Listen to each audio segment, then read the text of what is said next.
어느 날 오후 다니엘 권 씨는 외출 준비에 분주합니다. 그는 흰 모자와 녹색 상의, 남색 바지를 입고 자신이 운전할 수 있도록 개조된 은색 차량에 오릅니다. 물론 전동 휠체어를 싣는 것도 잊지 않습니다. 하지만 이날의 외출 후 그는 아직도 집에 돌아오지 않고 있습니다.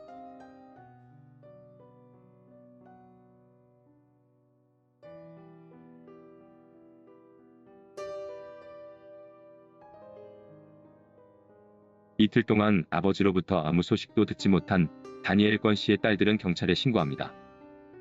9월 5일 두 딸은 아버지의 휴대전화 위치를 추적하고 그 결과 다니엘 씨의 집에서 약 15마일 떨어진 한 아파트에서 다니엘 권 씨의 차량을 발견합니다. 경찰의 질문에 한 목격자는 다니엘 씨의 차를 이 아파트 내에서 여러 번 본 적이 있다고 말합니다. 또한 경찰이 다니엘 씨 사진을 보여주자 목격자는 다니엘 씨를 바로 알아보며 320호에 사는 여성이 다니엘 씨의 휠체어를 밀고 나오는 것을 본 적이 있다고 진술합니다. 조사 결과 목격자가 지목한 320호 아파트는 다니엘 권 씨가 얻어 렌트비를 지불하고 있는 것으로 밝혀집니다. 하지만 살고 있는 사람은 다니엘 씨가 아닌 한국인 여성 전미영 씨였습니다. 전미영 씨는 한 한인교회 목사의 아내였고 다니엘 씨와는 교회에서 알게 된 것으로 밝혀집니다. 아파트 320호의 복도와 부엌에서 다니엘 씨의 전동 휠체어와 차키가 발견되자 경찰은 전미영 씨를 신문합니다. 그녀는 이틀 전 다니엘 씨를 본 건 맞지만 그날 그가 3명의 친구들과 떠났고 지금은 어디 있는지 모른다고 진술합니다.